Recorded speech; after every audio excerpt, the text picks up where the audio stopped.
Cyril Ramaphosa won the ANC presidency in December, vowing to turn South Africa's economy around. He moved quickly, bringing in a new Eskom board and promising big changes to root out government corruption when he addressed the World Economic Forum. We are now going to go to the depths of what corruption has been taking place in our state-owned enterprises. I think that is a huge plus.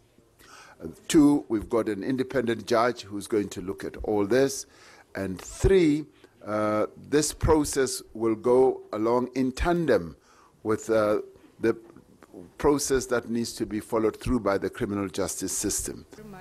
By the time he took over from Jacob Zuma as South Africa's #1 citizen in February, the country was in the throes of what became known as Ramaphoria. Now is the time where all of us should lend a hand.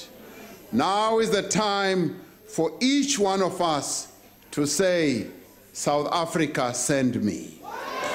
Now is the time for all of us to work together.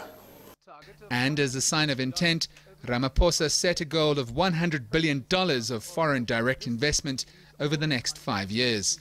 When I was in business, I learned the concept of you build a book, an investment book, if you're going to list a company. So you go and campaign and talk to a number of would-be investors in your company, and you build the investment book. Now, this is what we're seeking to do with our country.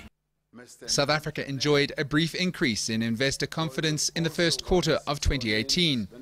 But the economic indicators since then have been disappointing. When the president sits down with the World Economic Forum, it will be against the backdrop of an ever-challenging global environment that has contributed to a record high petrol price nearing 16 rand a litre, a currency that's lost over 13% of its value since January, first quarter growth that dropped by 2.2%, and a stubborn unemployment rate that remains at 26.2%. Facts the president is candid about.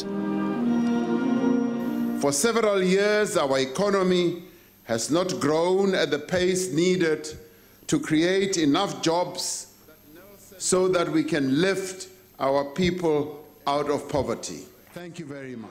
The president's meeting with the World Economic Forum gets underway at noon on Thursday. Nickolaus Bauer, Johannesburg.